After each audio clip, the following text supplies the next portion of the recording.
Apulia हिता जो असे जागता, ही जी घटस्थापना आहे, नवरात्रामध्ये 9 देवीची उपासना केल्या जाते. मुक्ताबाईचं अधिष्ठान, ज्या वेळेला मी सुरुवातीला म्हणले आद्यत्रये जननी देवांची आहे, ही मुक्ताबाई साक्षात तीच माता भुवनेश्वरी आहे जिने ब्रह्मा विष्णू महेशाला उत्पन्न केलंय, जिनं रक्तबीजाला त्याचं शमन केलंय, जिनं महिषासुराचं मर्दन केलंय.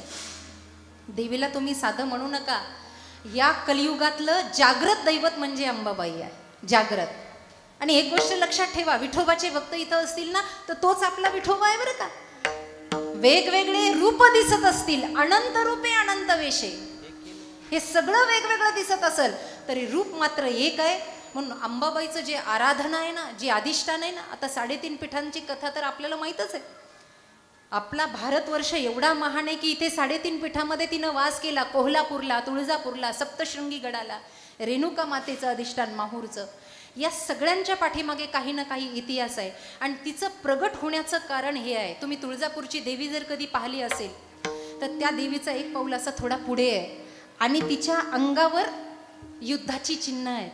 रजाकाराच्या काळामध्ये वेगवेगळे अवतार घेऊन जी जुनी लोक बसलेली आहेत, तेव्हा आमचा जन्मही नाही, तुम्हीही लहान लहान असताल, या अगोदरची पिढी, एक रजाकारांचा काळ आला होता. त्यामध्ये असं लिहिलं गेलंय देवीच्या चरित्रात की स्वतः ती विविध रूप घेऊन आपल्या हिंदू धर्मीयांसाठी लढत होती, लढत स्वतः अंबाबाई.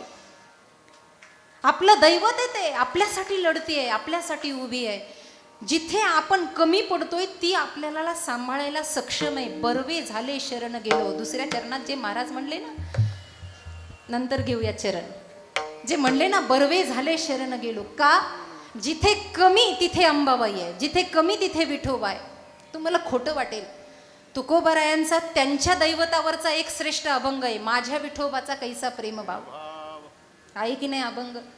तुकाराम महाराज म्हणतात हा अभंग इतका श्रेष्ठ आहे संप्रदायातला की ज्याला ज्याला विठोबाचा अनुभव आला तो या अभंगाला म्हणता म्हणता रडतो की माझ्या विठोबाचा कैसा प्रेम. तसं अंबाबाईच्या मंदिरात तुम्ही एवढ्या दिवसाचं येता, काहीतरी दुःख शोक घेऊन येतच असाल ना बाबा. रिकाम दरबारात कोणी येत नाही, कोणी येत नाही. या जगानं लोकांना एवढं फसवलंय की मंदिराची पहिली पायरी चढली की आपले नवस चालू होतात.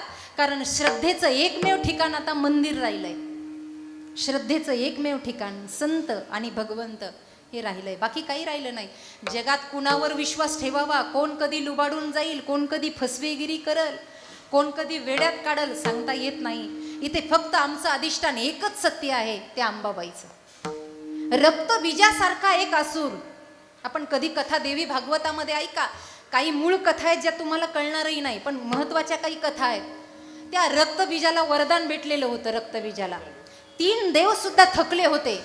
तो रक्तबीज मरणच पावत नव्हता. त्याच्या रक्ताचा एक थेंब जमिनीवर पडला की दुसरा रक्तबीज तयार व्हायचा, एवढी ताकद होती त्याच्यामध्ये. अशा वेळेला परंबा भगवतीला वाटलं की दैवत जागृत झालं पाहिजे आणि म्हणून तिनं महाकालीचा, हीच कोल्हापूरची महाकालीचा अवतार धारण केला आणि हातामध्ये एका हातात सुरा आहे, गळ्यामध्ये मुंडमाळा आहे, एका हातामध्ये कटोरा आहे आणि ती त्या रक्तबीजाच्या मागे धावते आहे, रक्तबीजाला मारते आहे. तिच्या लक्षात आलं की खाली थेंब पडला की नवीन रक्तबीज तयार होतो. मग तिनं काय केलं, त्या रक्तबीजाला मारायचं, त्या कटोऱ्यात रक्त घ्यायचं आणि जिभेनं चाटायचं, म्हणून तिची जीभ बाहेर असते. कधी महाकालीचं स्वरूप पाहिलंय का? घरात भांडणं लागल्यावर पण नाही पाहिलं? अरे देवा, फक्त एवढं तिची जीभ बाहेर येते, यांची येत नाही. असा अकराळ विकराळ अवतार असतो. तिनं जिभेनं ते रक्त प्राशन करायचं आणि समाजाला वाचवायचं.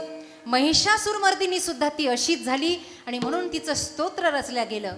ऐगिरी नंदिनी नंदित मेदिनी विश्व विनोदिनी नंदनुते गिरिवीर विंद शिरोदिनी वासिनी विष्णु विलासिनी जिष्णुते भगवती हे शिति कंठ कुटुंबिनी भूरी कुटुंबिनी भूरी कृते जय जय जय महिषासुर मर्दिनी रम्य कपर्दिनी शैलसुते रम्य कपर्दिनी शैलसुते रम्य कपर्दिनी शैलसुते. हे स्तोत्र जरी तुम्ही म्हणलात ना तरीही ताकद येते. छत्रपती शिवाजी महाराज लढले, तुम्हाला ठाऊक नसेल, थोडं विषयांतर होतंय पण ऐका. छत्रपती शिवाजी महाराज लढले, पण तुकाराम महाराजांचं पहिलं कीर्तन ऐकलं होतं शिवाजी महाराजांनी. पहिलं कीर्तन लोहगावला. तेव्हा तुकाराम महाराजांचं पहिलं, थोडं विषयांतर आहे पण ऐका, महत्वाचं सांगायचंय मला. पहिलं कीर्तन ऐकलं, शिवाजी महाराजांनी मुकुट काढला आणि तुकाराम महाराजांच्या पायावर ठेवला. आपल्या राजाबद्दल सांगतेय, जरा सरळ बसा, सरळ सरळ बसा, छाती फुगू द्या जरा, राजांबद्दल ऐकायचंय. महाराजांच्या पायावर मुकुट ठेवला आणि महाराजांना सांगितलं, महाराज तुम्ही सांगताय सगळं नश्वर आहे, ब्रह्म सत्य जगत मिथ्या जीवो ब्रह्मैव नापरा. तुम्ही सांगताय या जगात काही खरं नाही, मला राज्य करायचं नाही, बंद सगळं, ती प्रजा जगेल तशी जगेल, ज्यानं निर्माण केलं तो वाचवणार आहे. शिवबंचे हे वाक्य आहे. लोहगावच्या ठिकाणी कीर्तन ऐकल्यावरचा पहिला बोध, महाराष्ट्राचं शासन ज्यानं घडवलं ना, तो महाराष्ट्राचा राजा शिवछत्रपती शिवाजी महाराज तुकाराम महाराजांना म्हणतोय. वैराग्य आलं होतं राजाला, एकच कीर्तन ऐकलं. आपण किती ऐकलेत, किती ऐकलेत? माझ्याकडे बसा माऊली, तुम्ही बसा ना, बसा बसा. विठ्ठल विठ्ठल विठ्ठल विठ्ठल विठ्ठल. पायावर तो मुकुट काढून ठेवला आणि मग जिजाऊ आईसाहेबांना मावळ्यांनी सांगितलं, म्हणले मातोश्री शिवबा आता लढाईच्या कामाचा राहिला नाही का, म्हणे त्यांनी कीर्तन ऐकलं. म्हणजे निदान एवढं तरी डोक्यात ऐकू येऊ द्या का कीर्तन ऐकल्यावर वैराग्य यायला पाहिजे. हाहान होऊन करण्यासाठी कीर्तन नाही, एवढं तरी डोक्यात येऊ द्या का एकच कीर्तन महाराजांचं ऐकलं तो बोध झाला शिवाजी महाराजांना. आऊसाहेब आल्या शिवनेरी गडावरून, तुकोबांना पहिले भेटल्या आणि तत्विती प्रणिपातेन परिप्रश्नेन से महाराजांच्या चरणी मस्तक हे पायावरी या वार करी संतांच्या. डोकं ठेवलं डोकं, महाराजांना सांगितलं, महाराज असा मुलगा मागितला होता की ज्याच्या निर्माणानं अधर्म सगळा नष्ट होईल. माझा शिवबाला मला घडवायचं होतं महाराज, धर्माची स्थापना करायची आहे. महाराज म्हणले काय करू सांगा. काही नाही, असं कीर्तन करा की शिवबा लढायला गेला पाहिजे. आणि महाराजात अशी ताकद होती की शिवाजी महाराजांना दुसऱ्या दिवशीच्या कीर्तनात बसवलं आणि सांगितलं, शिवबा क्षत्रिय धर्म काय, कर्मकांडावर कीर्तन केलं आणि क्षत्रिय धर्म शिकवला. महाराजांच्या डोळ्यात पाणी आलं, घेतली तलवार आणि निघाले. तुकोबांचा आशीर्वाद होता, संत भेटले, पहिला आशीर्वाद. महाराजांनी आईला नमस्कार केला आणि तुळजापूरची जगतजननी माय भवानी हिच्या चरणी प्रणिपात केला. ज्या माणसाला संतांचा आशीर्वाद मिळाला त्याच्यासमोर देव प्रगट झाल्याशिवाय राहत नाही. लख प्रकाश पडला आणि तुळजा भवानी प्रगट झाली आणि सांगितलं, शिवबा मराठ्यांना वाजवतोयस ना, घे ही शमशेर आणि लढ, फक्त या हिंदू भगिनींसाठी, या विश्वासाठी, या भारतासाठी लढ. मला हे सांगायचंय की हेच ते दैवत आहे. तुम्ही मंदिरात एवढ्या वेळेला आला असताल, काय मागितलं तुम्ही देवाला? मुलं बाळ? अरे ते पिल्लं तर कुत्र्यांनाही होतात. डुकरांची पिल्लं माणसाच्या लेकरापेक्षा सुंदर दिसतात, वाईट वाटू द्या, पण छान दिसतात ती डुकराची पिल्लं. पाहिली का कधी? आणि काय आपल्याला पिल्लं झाली म्हणून गावभर पेढे वाटायचे. एसाती आली या ओळंगा सारंग धरू, नाही तरी संसारो जाईल लया, कौनाचे माईबाप कौनाचे कणगोत मृग जळवत जाईल लया. आपल्या गृहस्थ जीवनाचा किती वेळेला आनंद करायचा, किती वेळेला. अरे कधीतरी दुःख झालं पाहिजे की माझ्या राजाची संस्कृती लोप पावत चालली. अरे माझ्या देवीच्या दरबारात आम्ही येतोय तर खुन्नस घेऊन येतोय का? आमच्या भजनी मंडळात भांडणं चालू झाली आहेत, आमच्या गावाच्या सप्ताह कमिटीमध्ये भांडणं चालू झाली आहे. अरे आमचं वैरस तुटाना तर आम्ही काय काला करावा? काल्याचा अर्थ कळतो, हरिनामाचा खिचडी काला, जिथे सगळ्यांनी प्रेमानं येऊन नतमस्तक व्हायचं असतं, प्रेमानं येऊन गोंधळ घालायचा असतो आणि सगळे गावाचे राजकारभार बाजूला ठेवायचे असतात. एवढं राग राग पाहू नका, मी बेल्याचं सांगत नाही, नदीच्या पलीकडचं सांगते, तिकडं गेलं की तुमचं सांगत.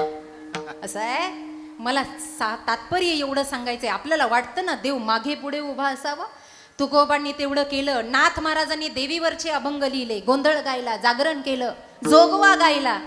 काय गरज होती नाथांना एवढं सगळं करण्याची? काही नाही. आई मला तुझ्या आशीर्वादाची गरज आहे. एवढं लिखाण केलं. आई सरस्वती बनून बळ दे, समाजाचा अंधकार दूर करायचा. आणि म्हणून सत्वर पावगे मला भवानी आई, रोडगा वाहीन तुला. हा रोडगा गायला, जोगवा गायला, महाराज म्हणतात ती परंबा आपल्या पाठीमागे आपलं कोडं उगवायलाच तयार आहे, पण भक्ती तशी असावी अभंगाचं दुसरं चरण.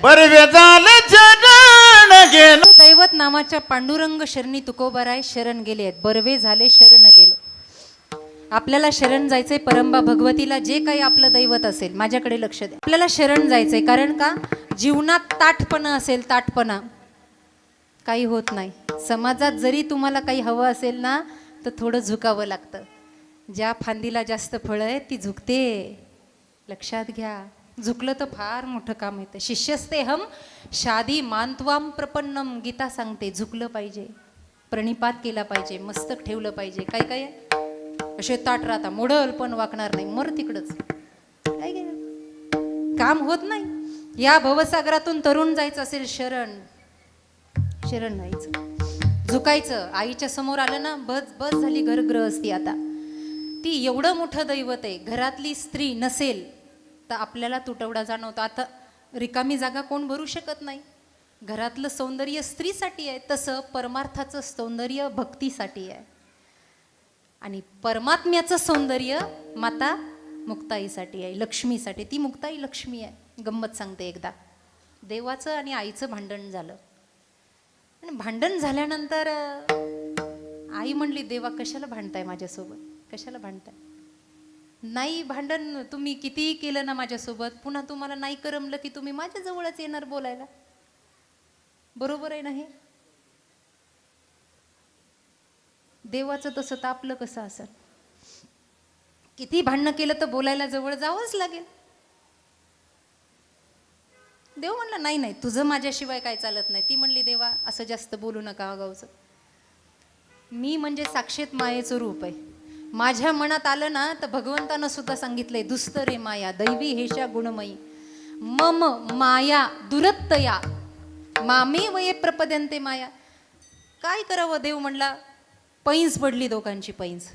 काहीतरी करायचं. ती म्हणे, काहीतरी नाही, बघा आपण काय करू. एका गावात जा म्हणे, अशा गावात की जिथे परमार्थाचा गंध नाही. देवाला पटलं. ते म्हणे, अशा गावात जातो की ज्या गावात परमार्थाचा गंधच नाही. माळकरी नाही, टाळकरी नाही, बुक्केकरी नाही, हरिपाटकरी नाही, करी हे कुणीच नाही. कीर्तनकार नाही, प्रवचनकार काही नाही. रिकामं गाव. असंच खातात, असंच झोपतात, असंच जगतात. आईनं सांगितलं, असं गाव तुम्ही निवडायचं, तिथं परमार्थाला तुम्ही सुरुवात करायची, आणि तुमचा परमार्थाचा रंगलेला डाव मोडायचा कसा ते माझ्या हातात आहे. देवीनं विरुद्ध पैंज टाकली.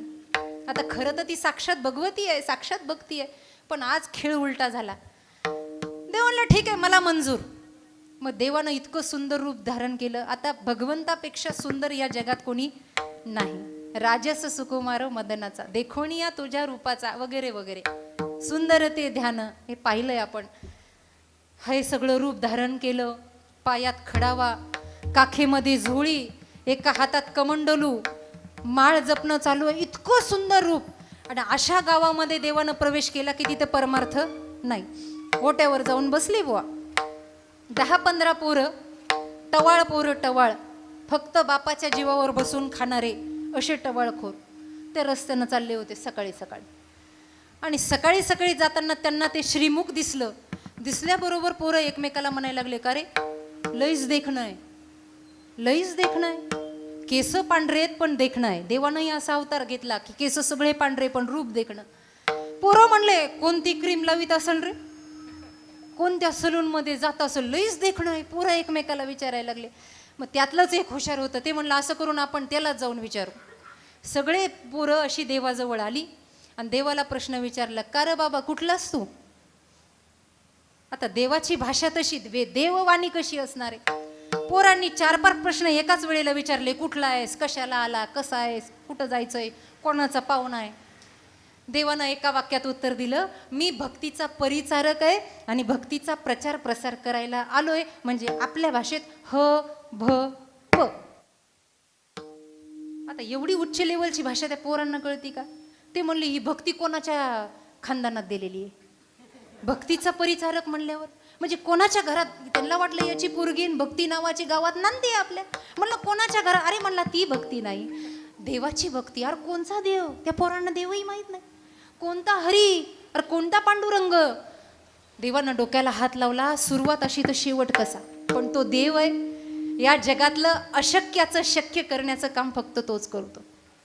त्यांनी सांगितलं, देवा पोरांनो, मी त्या देवाबद्दलची कहाणी तुम्हाला सांगतोय, तुम्ही मांडी घालून बसा. आगाऊ पोरं होती, ती म्हणली, अरे तुझं फुकटचं आम्ही का ऐकायचं, काय भेटणार आहे आम्हाला, काय तू गहू देणार आहेस का तांदूळ देणार आहेस का लाडकी बहीण योजना देणार आहेस, काय देणार आहेस तू. त्यानं सांगितलं, तुम्ही नुसतं बघा प्रवचन झाल्यावर. ते म्हणले, प्रवचन म्हणजे काय. इथून सुरुवात आहे. 15-20 अर्धा तास, 15-20 मिनटं अर्धा तासापर्यंत त्या देवानं त्यांना देवाबद्दलच सांगायला सुरुवात केली. पोरं बसली आणि पोरं कंटाळली. एवढी उच्च लेवलची भाषा कधी ऐकायची सवय नाही. कीर्तनात काही काही झोपत आहेत बघा, सगळं वरून जातं असं, त्यांना कळतच नाही चाललं काय. आणि मग ते झाल्यानंतर त्यांनी त्या झोळीत हात घातला आणि 2000चं कडक बंडल काढलं असं. आणि पोरांना सांगितलं की रोज जर असं 1-1 तास ऐकलं तर ह्या कडक कडक नोटा तुम्हाला भेटतील. अरे पोरं म्हणले, येड्या आधी सांगायचं ना तू आम्हाला, देवाला येड्या, अरे आधी सांगायचं ना, तासभर बसलो असतो, आता खेळ मोडला म्हणले, आता उद्या येतो. मग पोरं म्हणले, तू कोणत्या गावचा आहे बाबा, आम्हाला काही माहीत नाही, अजून पोरं आणली तर जमतील का. देव म्हणला, अहो सगळं गाव आलं पाहिजे. अशा गोष्टी लपून राहतात का 2-2 हजाराच्या. वाऱ्यासारखी फिरली गावात बातमी, वाऱ्यासारखी. दुसऱ्या दिवशी 50 पोरं 70 बाया. या म्हणल्या, रोजानं कशाला जायचं, ऐकलं तर 2000 रुपये भेटते. असं आज भेटायला पाहिजे होतं, अख्खा शिरूर तालुका उलटला असतंय. महाराज सगळं ऐकलं. रोज अर्धा 1-1 तास प्रवचन झालं की 3ऱ्या दिवशी 500 लोक आले. 4थ्या दिवशी निम्म गाव आलं. 5व्या-6व्या दिवशी सगळं गाव येऊन बसलं महाराज. आणि प्रवचन झालं की ते 2-2 हजार खिशात घालायचे, बायांनी गुंडाळून ठेवायचे. बाया म्हणल्या, बस झालं, देवानं पाठवलाय हा माणूस. सगळं झालं. 7व्या-8व्या दिवसापर्यंत या देवानं हे नाटक असंच चालू ठेवलं. आणि 8व्या दिवशी यानं मौन धरलं. लोक आले, हा बोलच ना. पोरं म्हणले, अरे म्हण ना, हरे राम हरे राम. हा म्हणला, बाया म्हणल्या, बाया मेला तर बोल ना आज, काय म्हणतील सांगत.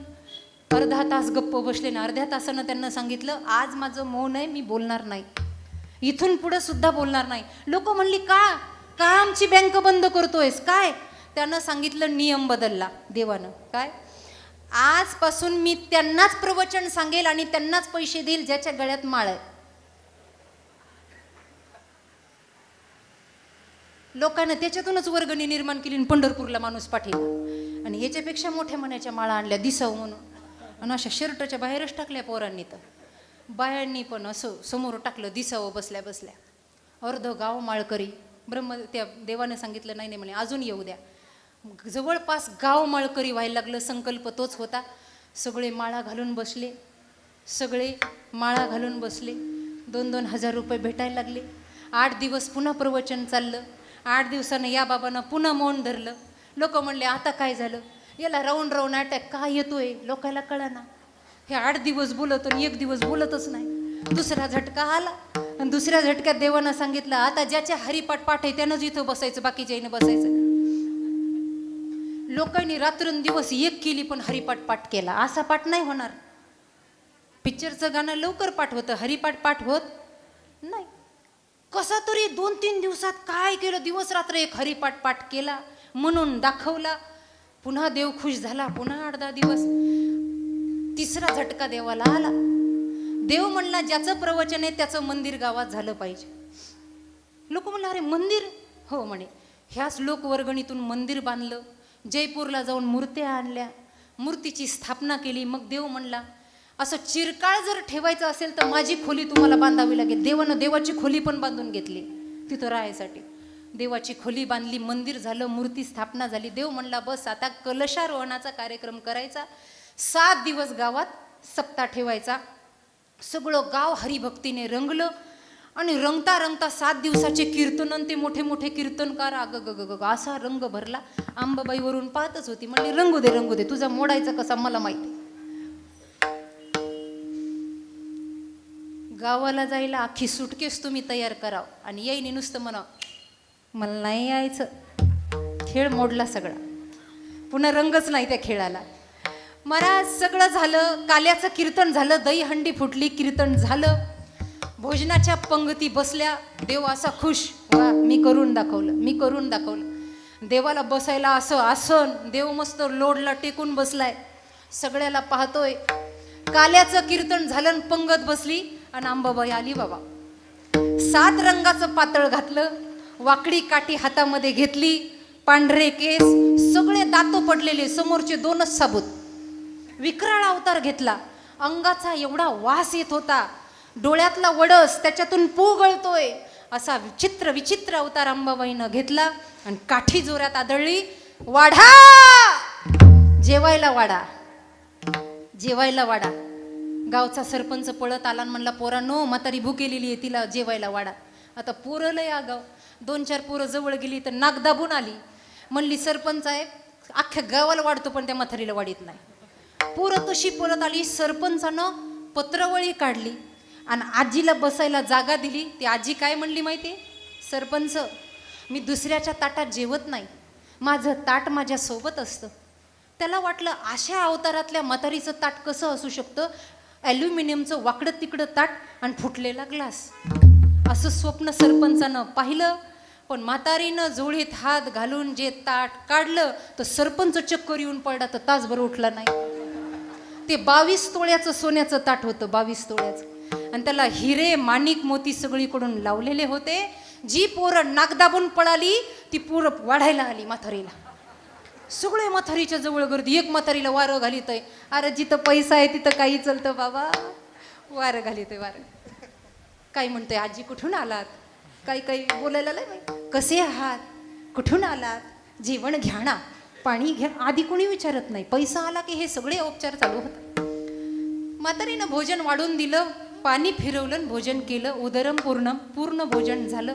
इकडे या देवाला काही माहित नाही तिकडे काय गोंधळ चाललाय. सगळं झालं, जेवण झाल्यावर म्हातारी हात धुवायला उठली. तो सरपंच जो चक्कर येऊन पडला होता तो जागेवर आला आणि ते पळत गेलं आणि एक बहुगण आणलं. बहुगण म्हणता ना तुम्ही त्याला, बहुगण हात धुवायला आणलं. म्हणलं आजीबाई याच्यात हात धुवा, नाही तर ताटात धुवा, मी ताट धुवून तुम्हाला, एवढं 22 तोळ्याचं आपल्या बापानं ताट पाहिलं ना, धुवून तुम्हाला देतो. म्हातारे म्हणली, सरपंचा माझा नियम आहे. म्हणली का? ज्यानं मला जीव घातलं ते ताट मी त्यालाच दान देत असते. बोला. तो पुन्हा चक्कर येऊन पडला दुसऱ्यांदा, एवढं ताट सांभाळायची सवय नाही, काही नाही. काय सांगावं महाराज, पोरं म्हणले गळ्यात माळ घालून 2-2 हजार कमवल्यापेक्षा म्हातारीच्या जेवणाच्या पंक्ती घ्या. पण मग काय, अख्खी डायरी बुक, सकाळचं जेवण बामण गल्लीत, दुपारचं जेवण माळी गल्लीत, दिवसभर म्हातारी नुसती जेवतीच. आणि ज्यांना जेवणाच्या तारीख भेटल्या नाही त्यांनी नुसतं दूध प्यायला म्हातारीला घरी नेलं, सोन्याचा ग्लास भेटन म्हणून. झोळीत भरपूर, आधी ती आधी माय आहे, आद्यत्रय जननी देवांची आहे. महाराज आठवडाभर म्हातारीला सुचना कुठं खाऊन किती खाऊ, एवढं गावानं जेवू घातलं. 8 दिवस झाल्यावर 9व्या दिवशी म्हातारी म्हणली मला उपाशी. पहिला झटका म्हातारीला आला.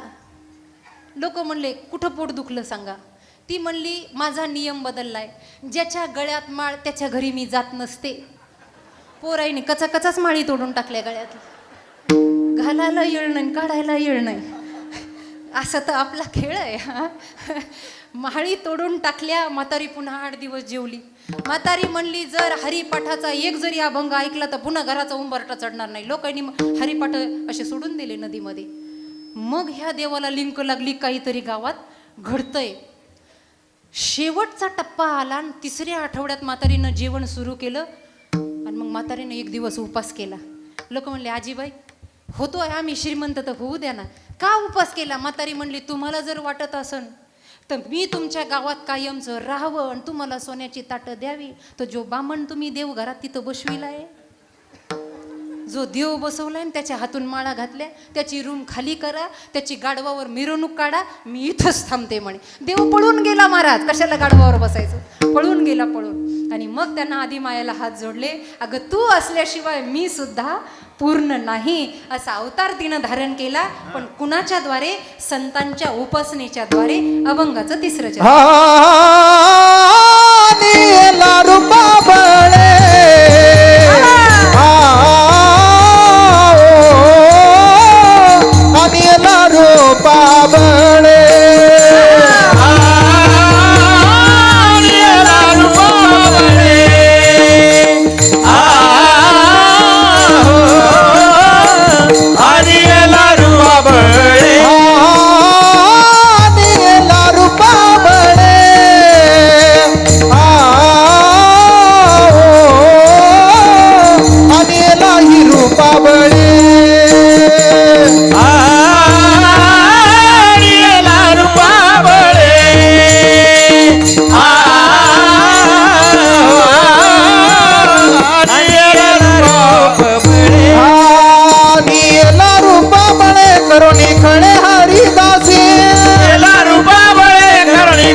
आपलं पुण्य नाही. अंबाबाई प्रगट होईल.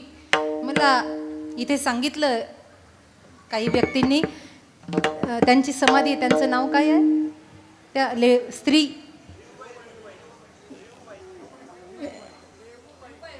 रिऊबाई. अच्छा. आणि लाहा रूपा बळे. देव येणं एवढं शक्य नाही, पण कुणीतरी साधक, कुणीतरी साध्वी आपल्या हिंदू धर्मात अशी होते की तिच्या परिपक्व साधनेने मुक्ताबाईला सुद्धा यावं लागतं. ही आपल्या मुक्ताबाईची ताकद आहे. आणि लाहा रूपा बळे. खळे हरिदासी, त्यांनी प्रयत्न केले, हरिदासांनी प्रयत्न केले. देवा आमच्यासाठी का होईना, ये परित्राणाय साधूनाम, आणि तोही आला.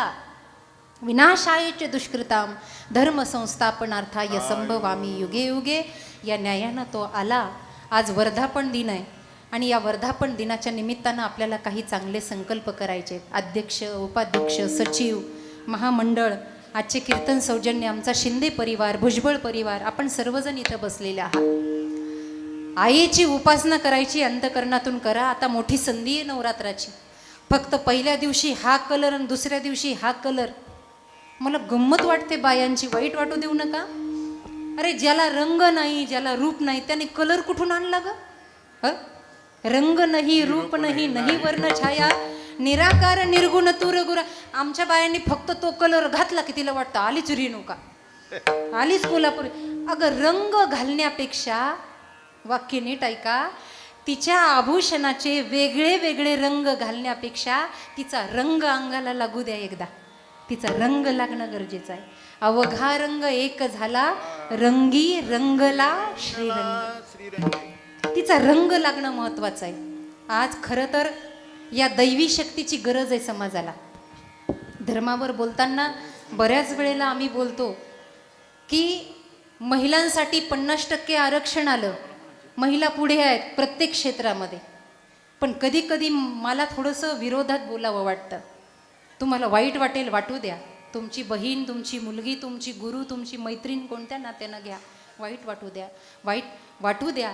अंबाबाईकडे बघा, तिचं साजीर स्वरूप बघा आणि आत्तांच्या बायांचे कपडे बघा. अगं स्वतंत्रता भेटली म्हणून कसंही नाही राहायचं ग. सरकारला दोष देतो आपण, आमची इज्जत कोण वाचवेल? अगं ज्या बाईचे अंग भरून पोशाखे, कुणाच्या बापाचे टाप नाही तिच्याकडे पाहण्याची, कुणाच्या बापाचे टाप नाही. ही शक्ती आपल्यात आहे. लोकांच्या शक्तीची आपल्याला गरज नाही. बाईने जर परमार्थ केला तर 42 पिढ्यांचा उद्धार बाई करते. तुम्ही स्वतःला कमी का समजता? उठलं सुटलं मुळू मुळू रडायचं. अगं आऊसाहेब ज्यांच्या कपाळावरचं कुंकू गेलं, सती निघाल्या होत्या आऊसाहेब, सती. कुणी अडवलं, अडवणाऱ्या नव्हत्या, वाघीण होत्या, वाघीण. शिवबा म्हणले आऊसाहेब सती चालल्या, तुम्ही आबासाहेबांचं काय स्वप्न जगल्या?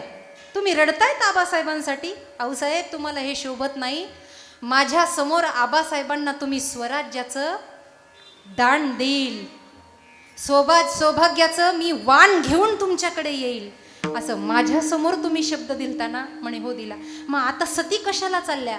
वर गेल्यावर आबासाहेबाला काय तोंड दाखवणार?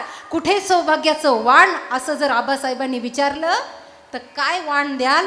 त्याच पावली आऊसाहेब थांबल्या आणि महाराजांच्या मागे उभा राहून स्वराज्याची स्थापना केली. ही शक्ती येणारी. कुठे आहोत आपण?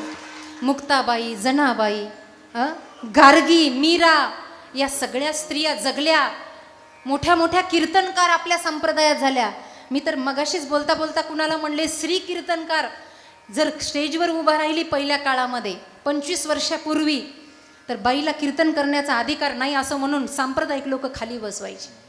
आज बाई स्टेजवर उभा राहिली. स्त्री प्रत्येक क्षेत्रात मोठी आहे. माझी अडचण एकच आहे, तुम्ही खूप मोठं व्हा, पण मर्यादा सांभाळून मोठं व्हा, मर्यादा घालून मोठं होऊ नका.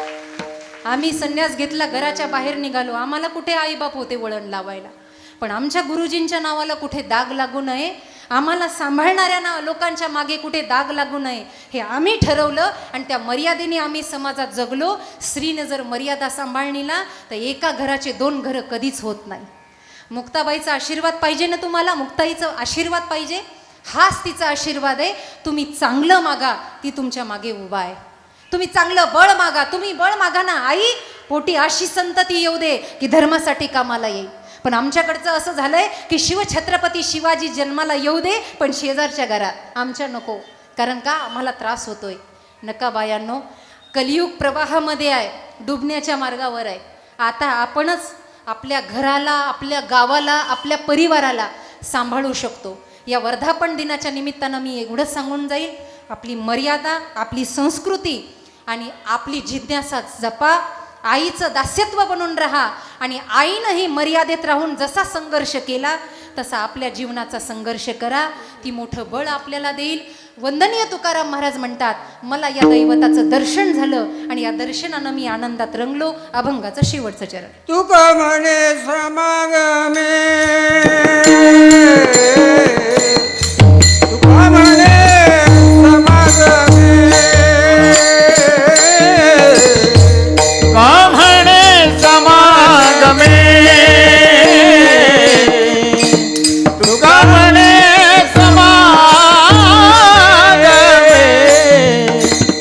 तुका म्हणे समागमे, तुका म्हणे समागमे, तुका म्हणे समागमे, का म्हणे समागमे, का म्हणे समागमे, का म्हणे समागमे.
नाचो प्रेमे लागलो, नाचो प्रेमे लागलो, नाचो प्रेमे लागलो,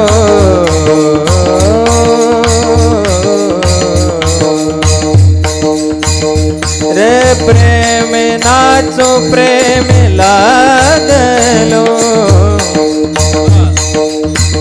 नाचो प्रेमे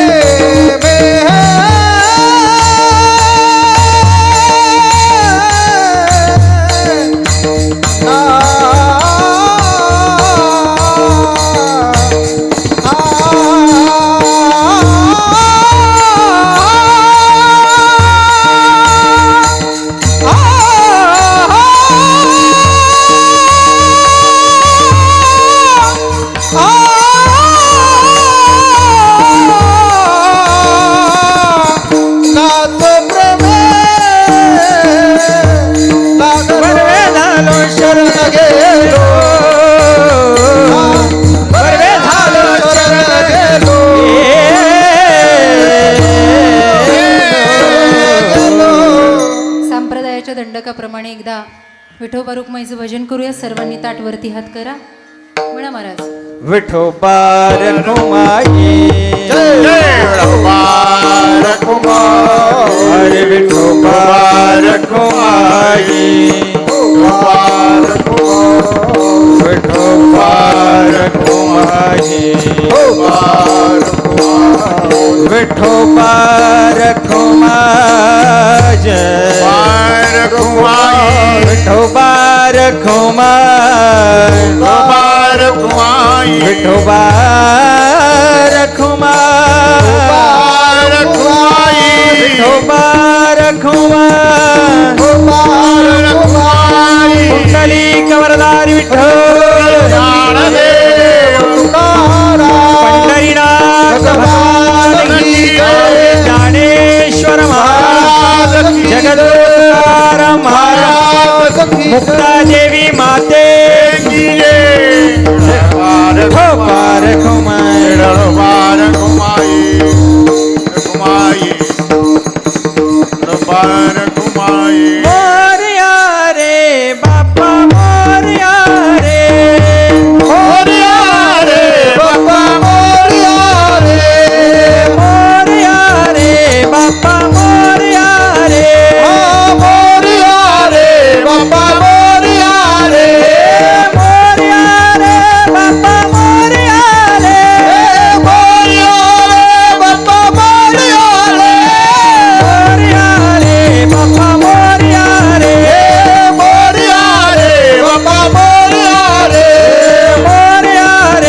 बाप्पा मोरया रे मोरया रे बाप्पा मोरया रे मोरया रे बाप्पा मोरया रे मोरया रे बाप्पा मोरया रे मोरया रे बाप्पा मोरया रे मोरया रे मोरया रे बाप्पा मोरया रे मोरया रे बाप्पा मोरया रे मोरया रे बाप्पा मोरया रे मोरया रे बाप्पा मोरया रे गणपती बाप्पा मोरया मंगल मूर्ती मोरया छत्रपती शिवाजी महाराज की जय आई माते की जय हरा हरा महादेव हरा महादेव हरा महादेव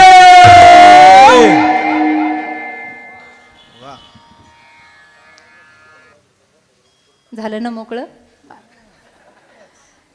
या ठिकाणी वर्धापन दिन आहे. सर्व परिवार या बेलेगावचा जे आईचे पूजक आहेत, आईचं अन्नदान, आईचं मंदिर, बरीच माणसं आहेत की जीवाचं रान करून माझ्या आईचं घर किती सजवावं यासाठी खटाटोपामध्ये आहेत. रात्रंदिवस बसतायत. त्यामध्ये माझे तरुण बांधव आहेत, माझ्या भक्तिमती आया आहेत. आमच्या महाराजांचं हे सर्व बालगोपाळ सर्व मंडळ आहे. आपल्या सर्वांच्या विद्यमाने होणारा हा वर्धापन दिन. जाता जाता आईच्या चरणी प्रार्थना करते. आई, सर्वे भवन्तु सुखिनः सर्वे सन्तु निरामय सर्वे भद्राणु पश्यन्ति मा कश्चित् दुःख मापनुयात. माझ्या या सर्व बांधवांना जे धर्मासाठी लढतात, समाजासाठी लढतात, जे लोकांच्या सुखदुःखात उभे राहतात, या सर्वांना उदंड आयुष्य दे आई आणि सर्वांना सद्बुद्धी दे ही प्रार्थना करते.